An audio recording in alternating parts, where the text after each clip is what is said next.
Pretty much. That's crazy. Yeah. So in the moment when did you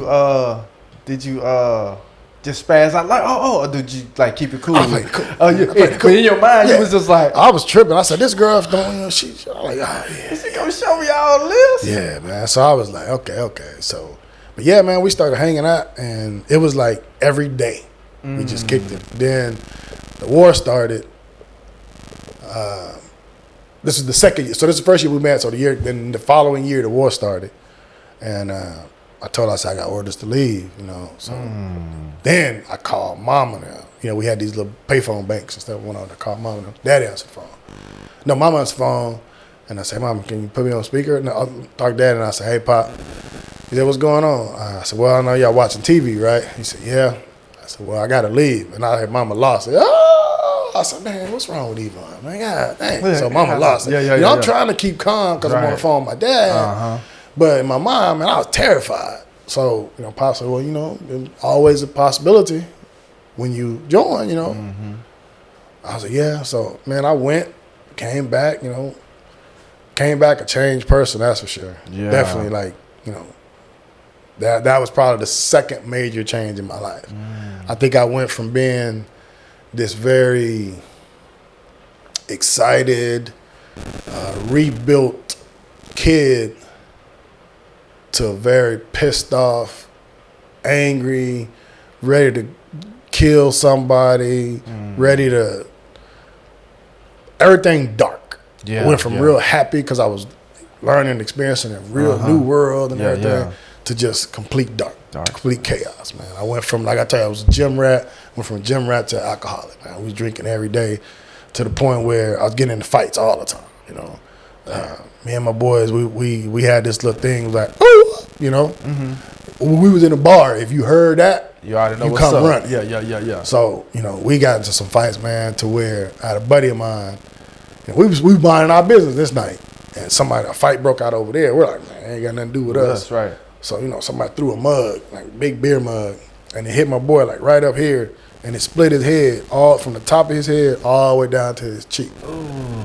And, we see blood, and so we go from over here chilling to boom, somebody got to pay. So, we doing our thing, man, and we tore that club to pieces. They shut it down. Completely. We wasn't allowed in there anymore, no Marines, nothing. So, man, I just went, again, I was hell-bent on fighting. I was fighting somebody, Me and my wife, who's now my wife, man, Satya, we was always together, man, always together. When I got back, I got attached to a different unit. I was an MP, so I was at the front gate. So she would get out of college, get out of school, come to the front gate, right away, I got off duty, go to my barracks, we hang out, then we go out. It got to the point every night before I had my buddy, Jeff Gibbs, tall white dude from District Heights, Maryland. Me and him, two peas in the pods, man.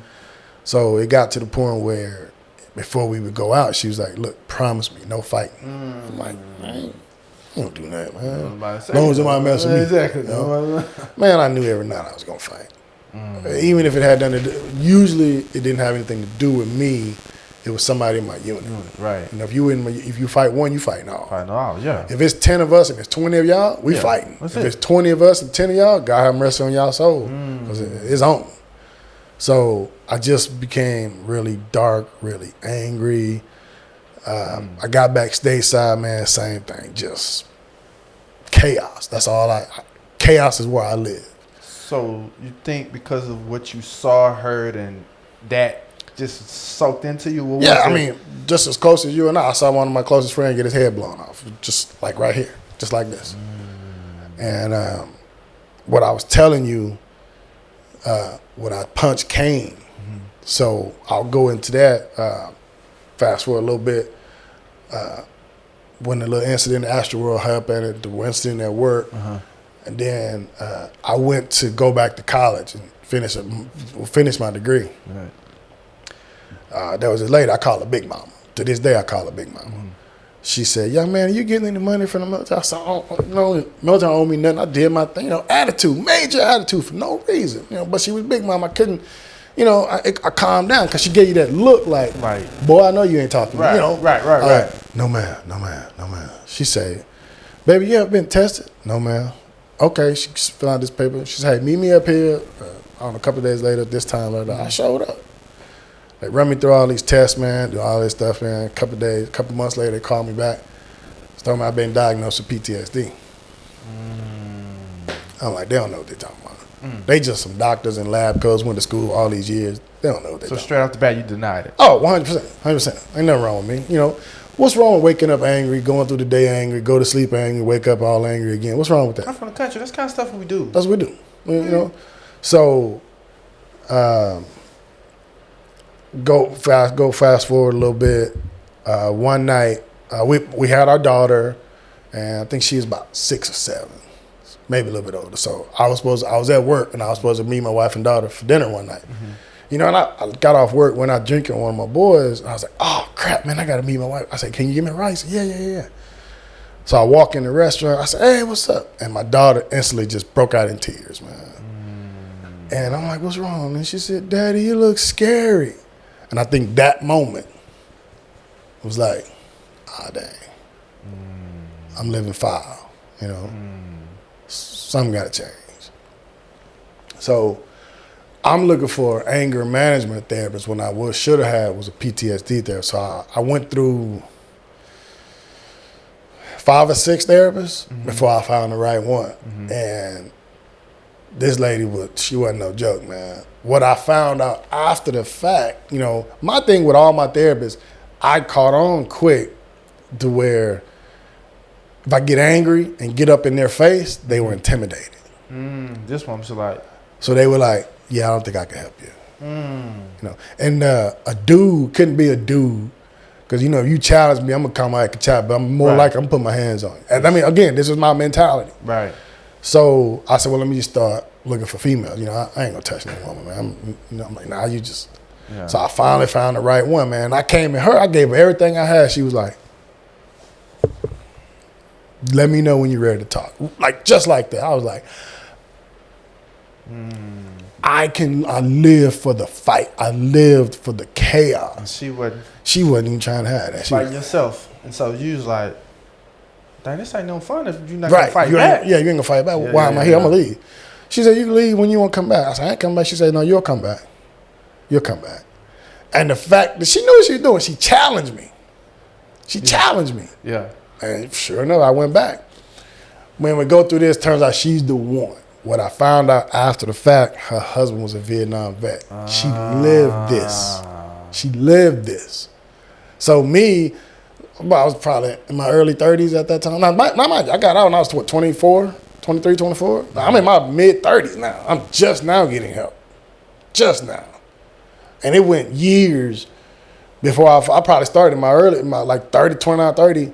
And I didn't find her till I was like 33, 34 because I just stopped after a while. Yeah. Then I noticed I kept getting in trouble at work only by the grace of God, I never got fired because I put my hands on somebody. Right. I always had a legitimate excuse as to why it happened or just flat out denied it. He didn't have proof. Nobody had any proof. I got really good at I went to some training in the military. It's counter and anti-terrorism. That's the one thing I should have never learned, man, because it teaches you some things that you can get out of anything you want.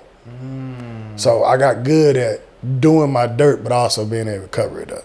It was just, I was good at being bad. Right. So in my mind, I'm a bad person. It took me years to down the road to realize that I wasn't a bad person. I was just a lost person doing bad things. Right. So I found this therapist, man, and she, you know, even that, she just started giving me these processes. But she told me one thing. I told her about my childhood. I lived a very strict childhood. My parents were really strict. Supposed to being the oldest, wasn't allowed to do a lot, go a lot, see a lot, do a lot. So her thoughts were like this. She said something happened to you as a kid to where you shut down. You became like a robot. Only thing you could do was accept commands. Whatever you were programmed to do and whatever other commands you were given, that's all you knew how to do. You didn't, in your mind, you weren't allowed to think for yourself, do for your process. Everything you did was programmed in you. And to prove that, when I was in communication school, so we go to school Monday through Friday. That first Friday, we, you got libo. You free. All you got to do is be back in class 8 o'clock Monday morning.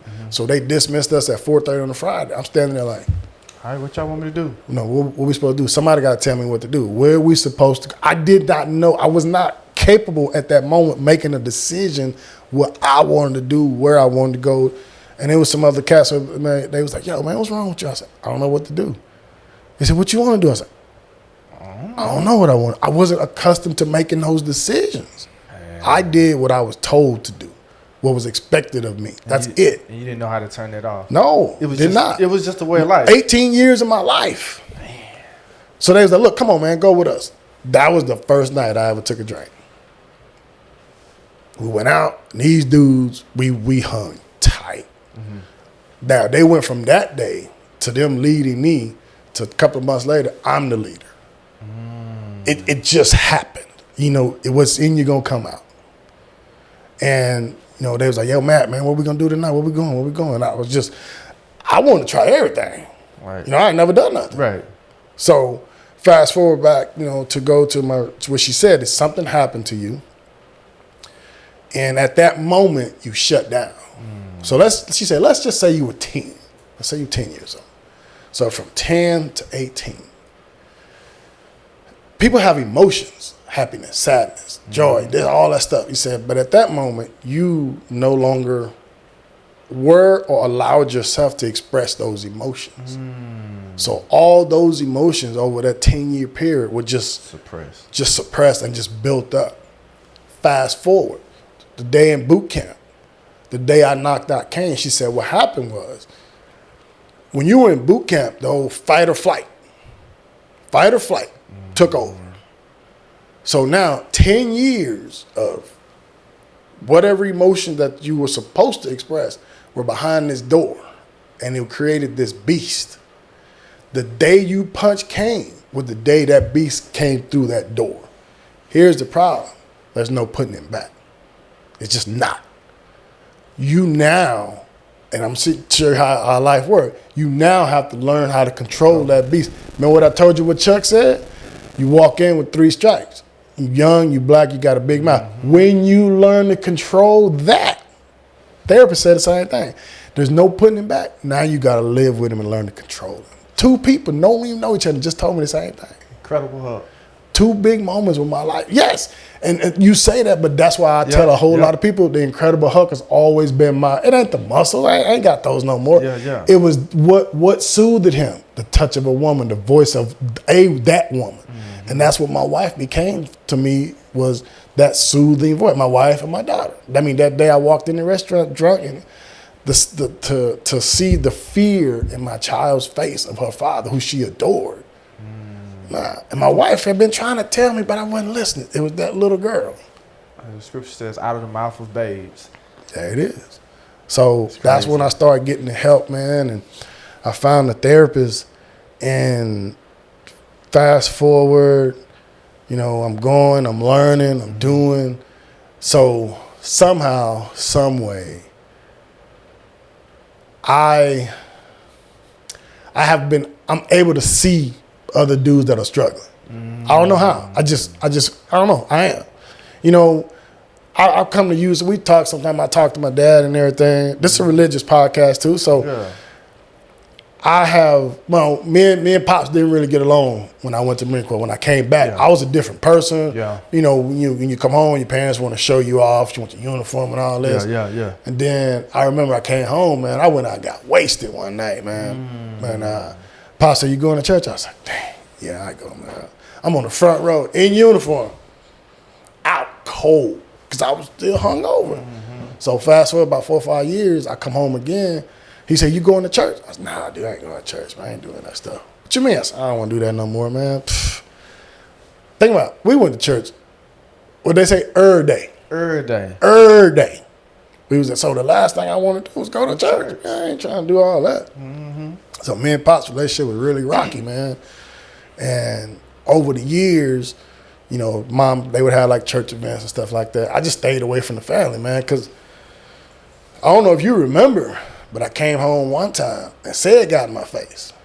I was like, man, sit down somewhere, man, whatever.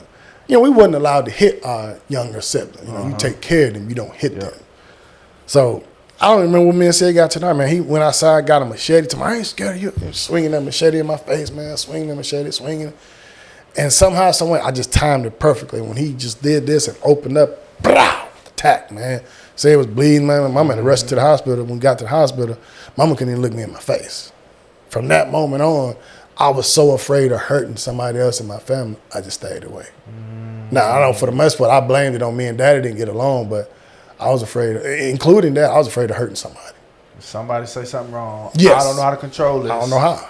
I'm on 10. I know I don't. So I stayed away. So I lost, roughly 15 years with you guys. So mama would call. I mean, I can't say no to mama. You guys would have events at the church and stuff like that. So I would come up. But as soon as the event was over, but what you may not have known, you may have heard, but when I say, hey, I'm going to be up there on Sunday, Saturday night, every time, I had the same nightmare. Like many times, I'm in the bathtub just taking a bath, laying down, whatever. Same dream. I had a dream that I came up here, we did our little thing, whatever. Pop said something, I said something back. We got into an argument. I killed him. That's my daddy. Good, bad, indifferent. Yeah. I couldn't live with that. I was so afraid that could possibly happen. Don't come true, yeah. I stayed away. I mean, I hit my brother. I hit anybody. At that moment, I don't care. Yeah. You do me wrong. Matter of fact, you don't have to do me wrong. You say something wrong, I'm coming. Yeah, I remember you used to roll up on people. Hey, this my friend Joe. You punching Joe in the chest. Yes. That's my brother. Yes. Used to go off on us lightly. I mean, but it's still hurt. Now, probably in my own way, I will say it was always out of love and protection. No doubt. Yeah, no doubt. And I knew I would never hurt a child. Anybody young, I ain't got time, but it still hurted though. Yeah. It's still. So Joy coming.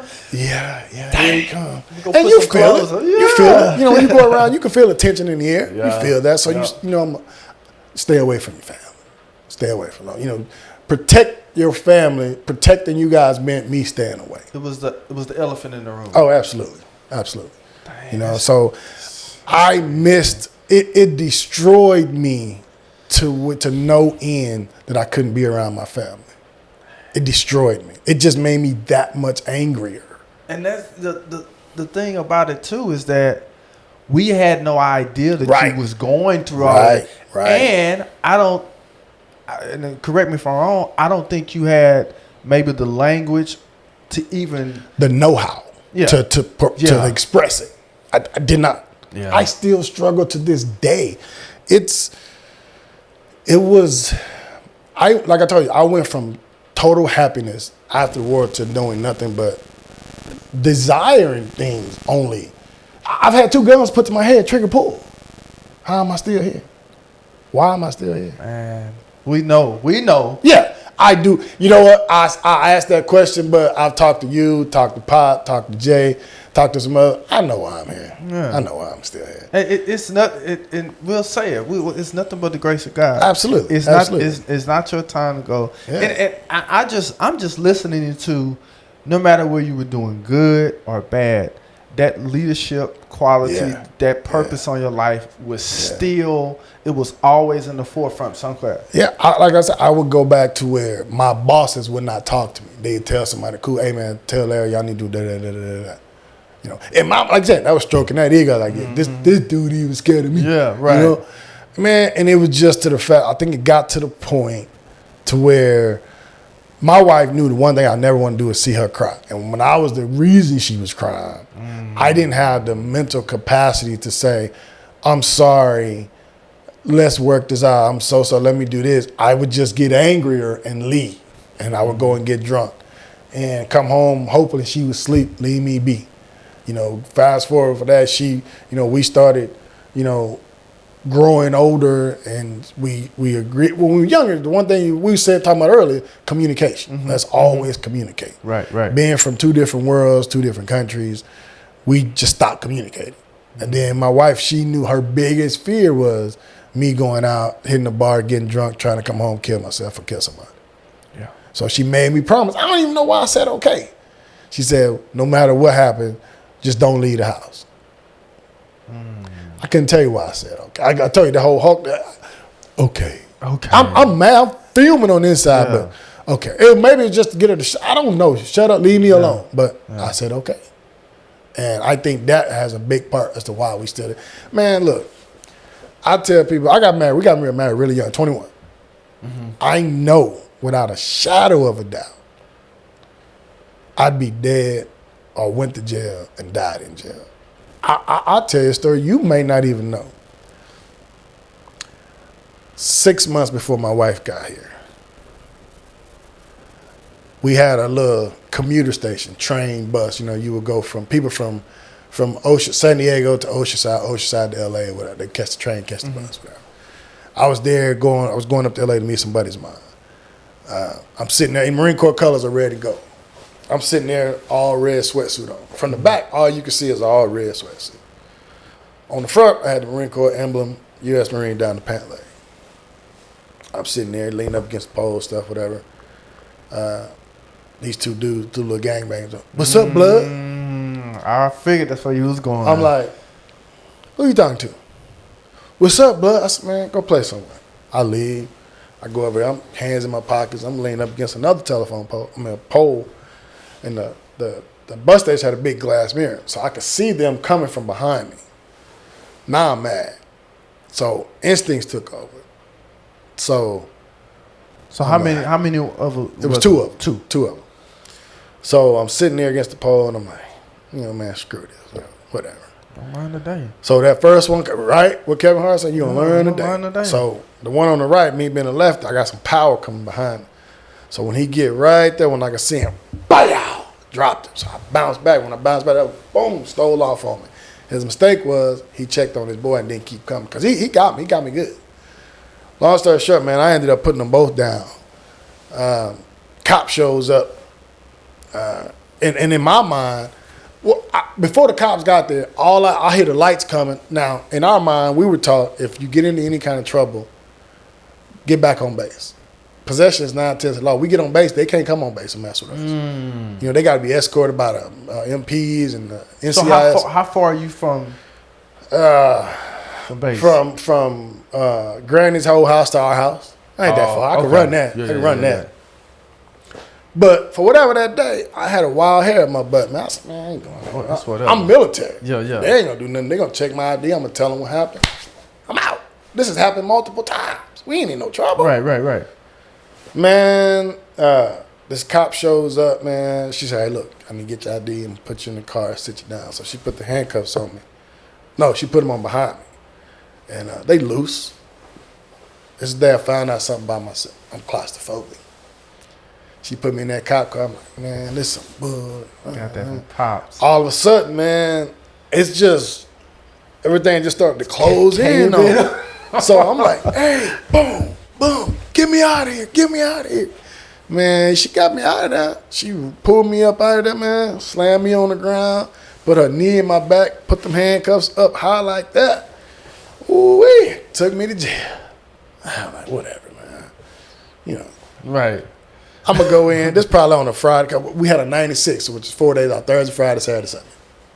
I'm like, whatever, I'll be out in the morning. Ain't no big deal. So what I didn't know, they took them two boys to the hospital. So I get up the next day, they take me to court. They said, State of California versus Larry Matthews. Sir, you've been charged with 2 counts of attempted murder, 2 counts of aggravated assault with a deadly weapon. I'm like, I asked my dad, I said, what are they talking to? What are you talking about? He said, talking to you. I said, no, they ain't talking to me. I ain't do nothing. I got jumped by 2 little gangbangers. What'd I do? I didn't do anything. In my mind, I didn't do anything. Right. So, man, I'm seeing this stuff, man. There was another dude beside me. He heard everything that was going on. So when they went through all that, I'm livid right now. They take us to the back, and this other dude said, yo, man, you military? I said, yeah, why? And I'm mad. I'm ready to fight again. You want something too? He said, look, man, you need to get you a real attorney. That DA, he ain't for you. So we go back, and not the DA, but the lawyer that they gave me. So the DA comes in, sits me down. She said, she newly appointed.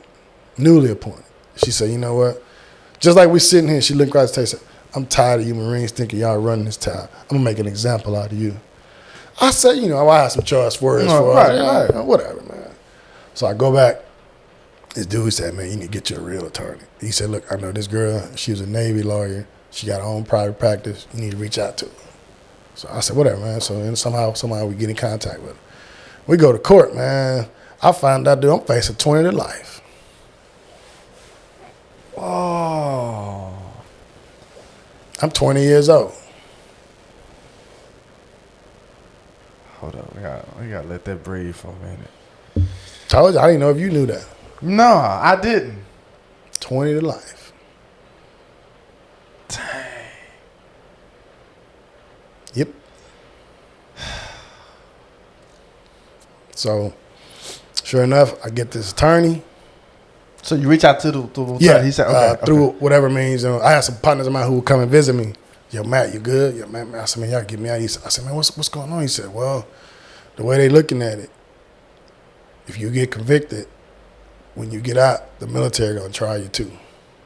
If you get off, then you're good. Okay, so explain this to me. How does that work if you get tried in a civilian then? So you get tried in a civilian court. The thing about it, had I been, let's just say I'd have got back to base. Mm-hmm. Let's say they really wanted me.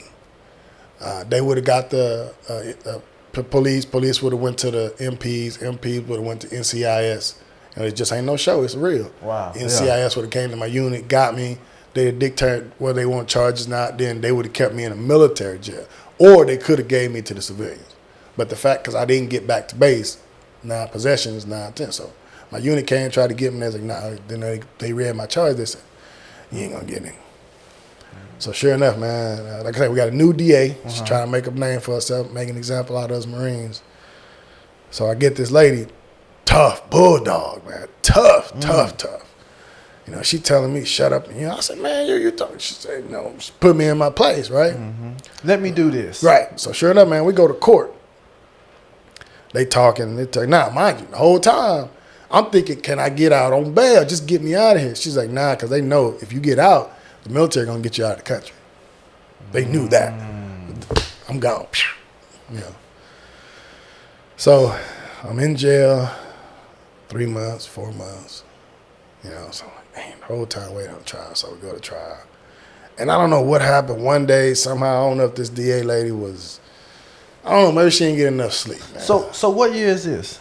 This is 92. 92.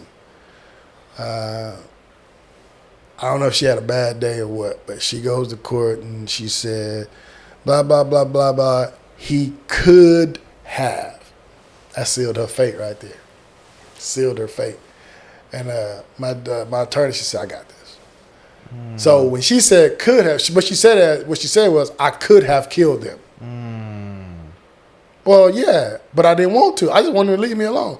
That sealed her fate right there. That showed, because she was trying to make me out to be a stone cold killer. You know, that I was trying to kill these dudes. She slipped up. Yeah, she slipped up because she was so angry. She slipped up. So that little slippage of words sealed her fate.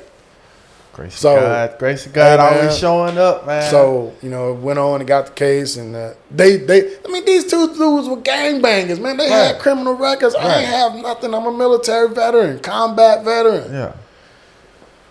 So, went on, got out. My unit came pick me up. I still got in trouble. My unit had this catch-all unbecoming of Marine. You know, basically, we expect better for you. Right. You know? So I got in some trouble and everything, but I think fast forward another 3 or 4 months, my wife showed up. You know, she came over here. We got married shortly after. This happened like September, October, November, because she showed up. October, because she got here in November of 92. Yeah, she got here in November 92. We got married the next month. Yeah, December. Yeah. So it was just, man, I was just, I mean, from that, even after we got married, I was still on that. And when I got back here, you know, my wife, you know, I like to say, I got lucky. I got a beautiful woman. So being in the military town, anytime you see an Asian woman there, you pretty much know she's with a military guy. Right. Stay away from her. Leave her alone. Well, no military bases around Houston, man. So my wife and I we were living in Galveston at the time. And my wife, she's a beautiful woman, man, and dudes would approach her, you know, and what year is this? Where we at now? We were in Galveston. This had to be 93, 94. Okay. Yeah, we in Galveston now. So we going, you know, looking for a job. I was working, but I was looking for another job. Went to the library, you know. Mm-hmm.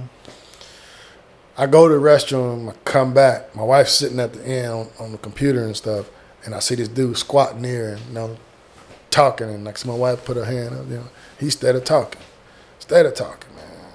I mean, so I get up on him. I want hit or quit him and move on. So it was a lot of incidents like this where. In the library? Yeah, man. I got into a scrap in the library, in a church's chicken line. Went to a couple of clubs with some other friends, some bars. You know, I like to say behind my wife, but it wasn't. I could have easily backed away from what I was looking for. So, you know, dudes was approaching my wife, and I wouldn't. I could have said, "Hey, man, you know, that's my wife," you know, but it wasn't good enough for me. I wanted chaos. That's all I want. That's where I live, man. And I think so. Now I've gotten help, but I'm still kind of Yeah. So this process. This is when the man above said, "All right, I had enough of this." So I turned 40. My 40th birthday, man. Ooh, my boys did me good. I mean, I woke up in the back of my buddy was driving. I woke up I had a half a gallon of Jack under both arms, and he said, "Hey, man, wake up, Larry, you home?" So I get out the car, you know, go in there. I'm wasted. So this was probably on a Friday or something, whatever.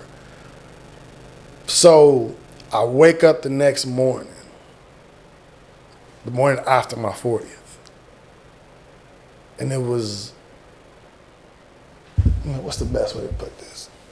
You ever been, like you go to the movies. It's dark in the movie theaters and everything. And then you go outside and that first bright light hits you. Right.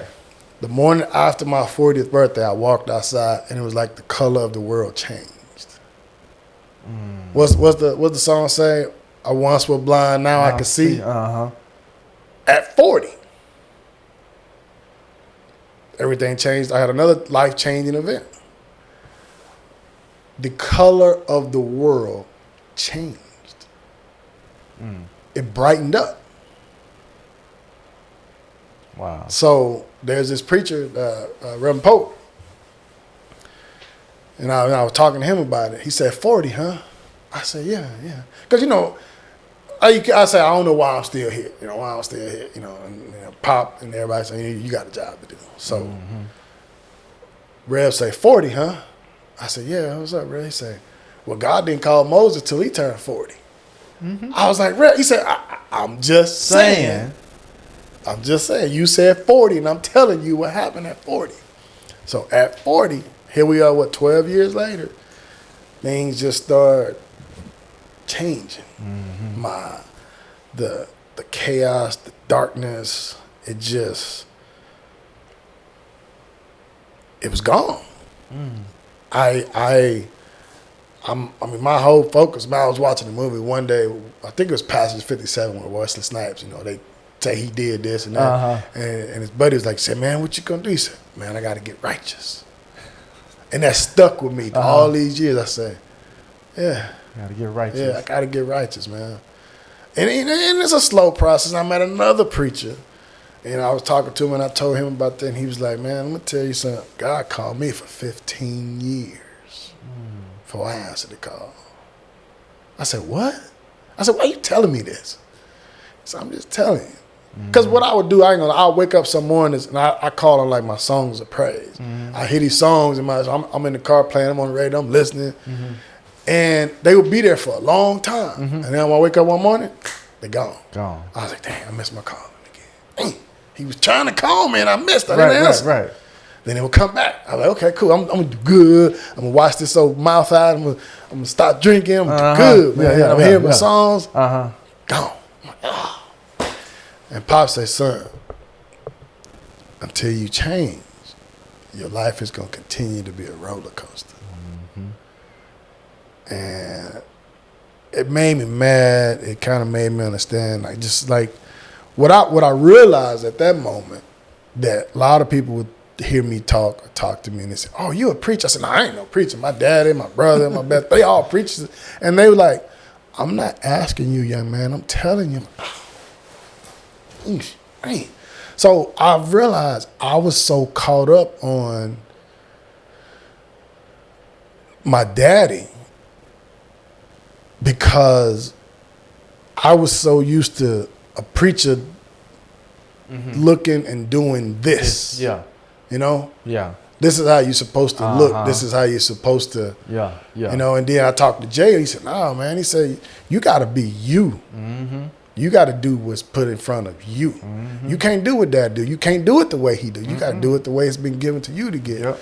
And things just started to kind of make sense to me, man. I think over the last, I don't know, maybe 10 years or so, you know, I like sitting down. I talk to kids. I've done a couple speeches here at the church.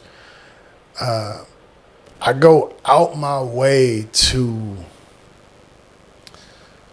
I stay away from the darkness. I think in the last 3 months, I started going back to therapy because at work I could see people, you know, needling me, trying to get a reaction out of me. I mean, I had a contractor come out there, and he was like, "So, what do you do?" I said, "I'm the IT guy." "You're in IT?" I said, "Yeah, I'm the IT guy here." And then he saw my backpack. He said, "You're a Marine?" I was like, "Yeah." He said, "Wait, you're an IT guy and you're a Marine?" I mean, I said, "Look, man, I can see where you're going with this, man. You know, I said, look, I tell you, pack your stuff, leave." You know, I said, you know, I have gotten to the point to where I wanted to be, to where I can see it coming, and so I'm able to nip that darkness in the bud. But it gets at me. I mean, there's been times, some days from work, man, when I go through this cycle that I get so angry. And then I catch myself, and then I get mad at myself for letting me get there. And then there's this repeat cycle. So I started going back to therapy. And my therapist, where we're at now, everything that I have that's bothering me is based on one thing: fear. Fear being, I'm so afraid to lose control. You know, I've worked too hard. I've come too far to just give it all back. And I know it can be taken like that. Right. I mean, one punch, one FU, and everything can be gone. Right. You know? So I said, yeah, I'm just so afraid of losing control. She's like, what evidence do you have that you're going to lose control? I said, man, I said, people are needling at me. People trying to come at me. People trying to get a reaction out of me to just, she said, but what proof do you have that you're going to lose control? I said, and she got me. I had nothing. So she was like, so when's the last time you lost control? I was like, I couldn't tell you, say exactly. So what are you afraid for? She said, you have developed process. You've told me you develop processes that you go through to help you keep control. So you're not going to lose control. So you have nothing else to fear. Yeah. Nothing. She said, you're fine. She said, you come in here, you talk to me, you open up. She said, I ask you one question and you go and you take over. And she said, you're not afraid. She said, I've been talking to you. And then we just talk about life and everything. I told her I got a grandson coming and this and that. She says, what I can tell about you, you're going to have very profound influence in that grandchild's life. Now, I told you, multiple people tell you the same thing. I've had other people who know me. They say, man, you getting a boy? I said, yes, man. You gonna have everything out there, boy. I'm like, man, you don't know me. He said, Larry, I know you, man. He said, you crazy? Yeah. He said, but you know, you're a good dude, man. You're a good dude. So I'm at that point. The biggest thing I've had to deal with is survivor's guilt, and I was never used to accepting compliments. Ooh, that's me. Yeah. I'll do for everybody every day, and then when they do something, I'm like, okay, stop. Stop. Do it. Yeah. Stop. I got one of the preachers, Reverend Polk again. He would give me a constant. No, he said, well, look, take it and walk away. I said, right. He said, no. Take it and walk away. So, right. So I've been learning that, man. You know, people give me compliments, and I'm still, I cringe. Yeah. But I'm like, okay, all right. Like this whole thing, people say, hey, man, thank you for your service. I'm like, what do I say to that? Yeah. Thank you? Yeah. I mean, I'm a Chick-fil-A you. My pleasure. Yeah. You know, I mean, but I'm getting better. I spend, if I'm not fishing, I try and spend most of my time as possible bettering myself. You know, I just recently bought the War and Peace by Sun Tzu. So I'm reading that because I think that with a lot of internal conflicts that I'm constantly on. I think that, and I've heard different things from the book and people saying, and it'll tell you this and then it'll break it down over here. So it gives you, so I'm reading that, and I'm hoping that can also give me another platform to balance out on. I said, definitely. I just, man, I'm 52. Me and my buddy today, we turned 50 a couple of months from each other. We was like, hey man, look, let's go for another 50. What you think? Yeah, most definitely. Yeah, let's go for another 50. Most definitely. Yeah, why not? I tell you from your brother, not just your young brother, your brother, period, I'm proud of you. And I know that's icky. I say I'm proud of you, and that I love you. Yeah. And it's amazing what God is doing in your life, and He's going to continue to do in your life. And man, if you need anything from, I'm here for you. Hey man, I appreciate that. Listen, I speak blessings over your life, and man, the best is yet to come, man. Because you know, and I just encourage you, man. Keep getting in that book, man. Yeah, you know, I mean, I got a little. I mean, me and the devil, we. Yeah. I tell my dad all the time, man. When I try to, I skip the whole. When I try and read the Bible, you know, one of my darkest moments in my life was voices, and those voices would tell me to hurt people that were around me. You know, Dietrich. Yeah. Me and Dietrich was having a conversation one day. We was laughing, man.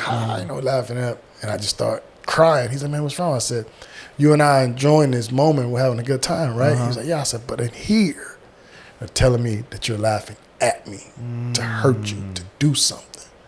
You know, with that and the dude that was in my back seat, them two things, man. Yeah. They just, you know, so when I was dealing with the voices, what I hear now, like I told Dad and brother-in-law, I said, man, every time I pick up my Bible, I still hear the chaos. You ever been like downtown Houston or whatever, and the building is silence, and you walk outside, it's like, wow. Chaos. Anytime I pick up a Bible to read it, that's what I hear.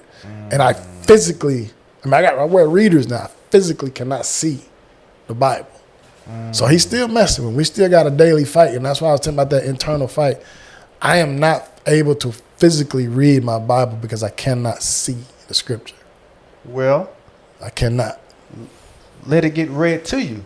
Right. Pops was telling me to download the mobile app. Yeah. That's what he was telling me. He said, yeah, you need to download that app. Because I got a books. I love books. Yeah. But I don't never have a physical book. Okay. Audio books. Okay.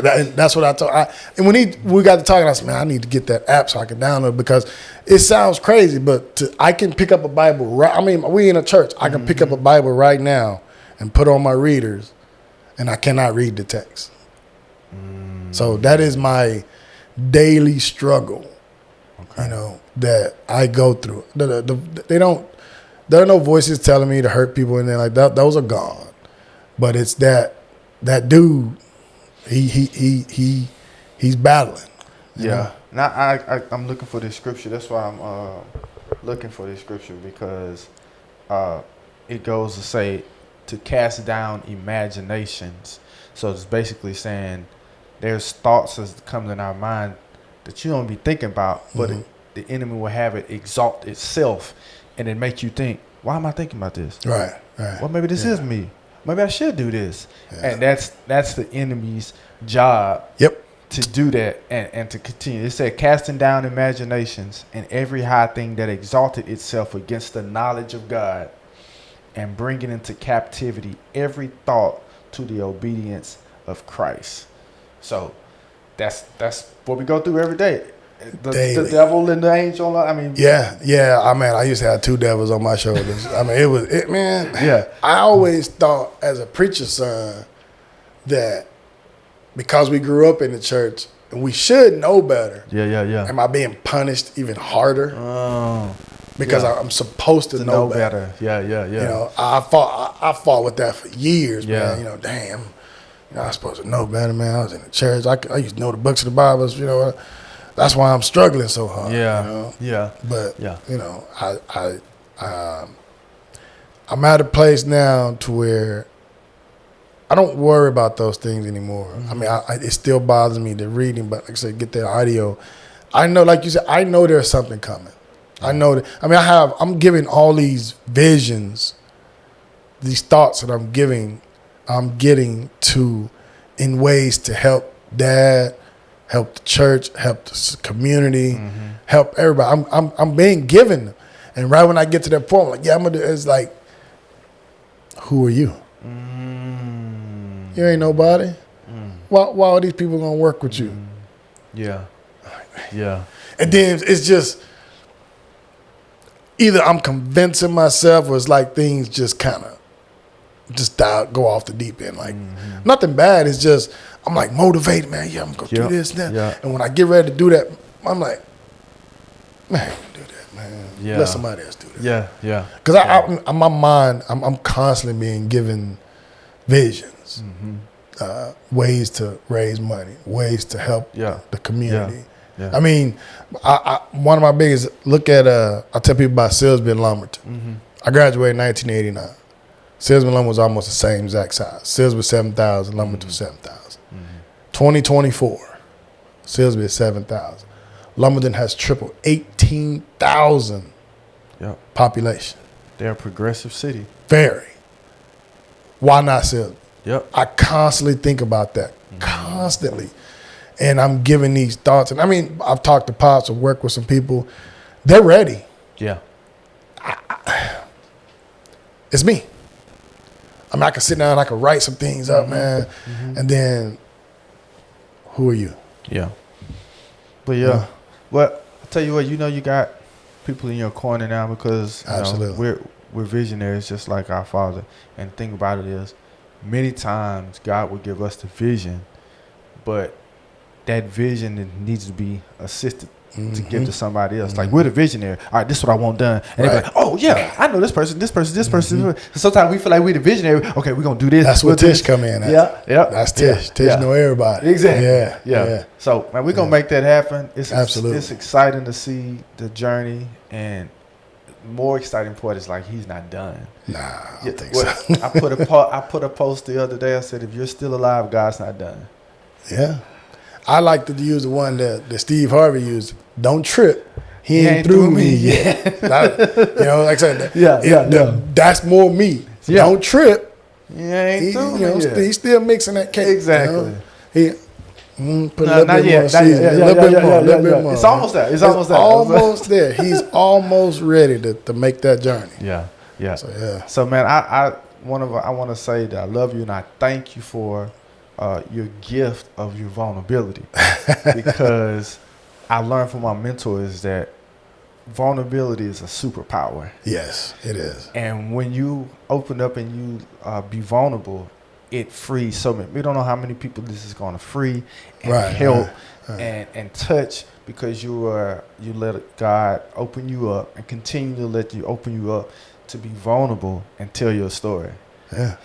I appreciate it. I'm glad when you called me, I was like, man, podcast. Yeah. I was like, I'm going to do that. It's like you said before you dang, I did tell him Yeah. I'm like, see, my wife was like, what are you going to talk about? I said, well, he gave me a couple things. I say, I want to talk about this. I said, but you know me. She said, yeah, you start talking, you just go. I said, I think it comes off more natural that way. It's not let me look at my notes. It's not, I feel like a lot of times. We put that, I was like a lot of times I've gone to schools and speak, and my wife be like, man, I've never heard you talk about that. I said, what'd I say? Yeah, I don't remember. I'm in the moment. I'm in the moment. Yes. So I feel if it comes from here, I mean, there's no doubt about it, man. That's what it is. That's what you need to say. Somebody out there need to hear. Yeah. Maybe you just need to hear. Go back and hear your words. Like, okay. Yeah. Okay. Yeah. I'll tell you what. Whenever the podcast, you need help with it. I'm telling you, man, you gotta do it. I'm gonna do it. And what's gonna help you? When you talk, it'll help you put what you can't write fast enough because your mind's ready. That's my problem. Yeah. I can't. There's no way I can write as fast as that mouth. So that's what I do. I do voice notes. Okay. I would like, okay, if it's a skit or a script or a song, okay, song goes like this, and record it because I forget it. Now I go home, how did that go? So I voice note it or I record it or some kind of way so that way it's stored on my phone and I can have it. So I encourage you to just push record on your phone. Okay, so this chapter is called blah, blah, blah, blah. And there you go. All your voice notes, you got chapters and Right. Like I said, I've had multiple people approach me about, we talk about stories and different, there's man, again, Vince, I could tell you. And this is scraping the surface. And I was about to tell you, it's just going to be, it has to be a part 2. Yeah, I'm game. I'm ready. Yeah. It's so many different things that have happened to me in my life. Most of you don't know about. Right. And it's just like, really, man. And my boy, a lot of my friends, I would tell them stories. They would go tell some other people, and then somebody would bring that story right back to me. And I'm like, yeah, I heard that somewhere before. Yeah, that's crazy. Yeah, I heard that story before. Cain, that was his name. Or you would tell somebody months, years later, they come back and tell you that story. You be like, remember when I told you that? Oh, man, I forgot you did tell me that. I did though. He said, man, when you gonna write a book? I'm like, man. Yeah. They said the fact that you and your wife, your marriage alone, you could write a book on that. Just that. With the things you've gone through and this and that. And I was like, yeah, one day. And then, when this book is going to last forever. True. And then, you take that book and make it a movie. You know what I thought about? Somebody said something one day. If I died tomorrow, there's only one thing on the face of this earth, the proof that I was here, my child. That's it. That is the only proof on this earth that I ever existed. That's it. Think about that. All the stuff you've done, been through all that. Yeah. What proof do you have? Oh, right there, that little girl. Yeah. So that's why you need to write that book. I needed to. No, that's the other reason I started reading more, man. Because again, I have so much free time. I try to keep challenging myself. I think that was a setup by God too. Yeah. He's like, so you gonna put this down or not? I started I wanted to learn how to meditate. I went to this Buddhist temple and I asked this. Well, I talked to a guy. He had a Buddhist monk at his shop one day. I was like, man, can you just kind of like show up? He said, yeah, man, just go up there and tell them what you're trying to do, and they'll work with you. Like I said, I'm on that path of righteousness, man, enlightenment, just to, whatever that consists of, I want it. Yeah. I want to get there, man. I want that peace. People ask me, man, how you come into work 6:30, 7 o'clock in the morning? You got all that energy. My friends did a intervention one day. You okay? They thought I was on drugs. An intervention. They was like, dude, you 50 years old. You come to work at 7. You got way too much energy. You all right, man? I'm like, yeah, I'm good. What you mean? I said, man, I told you I changed my diet. Because they teased me because I became vegan. Yeah. Somehow I changed my diet. I work out. I'm usually at the gym at 5 a.m. There. I said, man, I'm good, man. When I come in, when you leave the gym and you leave that shower, you're full of energy. And you're eating the right foods. You don't bog down at 2 o'clock and that. You don't. I said, man, I'm good, but at least I know I got some people that love me. Yeah, for sure. Yeah. For sure. I was like, yeah. Well, listen, we got to do part 2 because. Let's do it. We got to dive into more. For sure, man. And so, man, I'm excited. Man, this is crazy. I'm going to have fun going back to listen to this. Might shed a few tears, all of that. Oh, yeah. I'm so proud of us that we didn't go there. Right? Because I was like, man, I ain't trying to sit up here and cry and everything. I was like, this dude going to try to pull it out of me. So, and I went. I done went to I said, I'm going to go left on him instead of going right. I seen the juke moves. I was with you. I seen the juke moves, for sure. Yeah. I was like, man. Yeah, this has been Jesus Jokes and Jams, man. Vince W. Matthews, my brother, my oldest brother, sharing his story, sharing his vulnerability. We'll see y'all in the next one. Peace.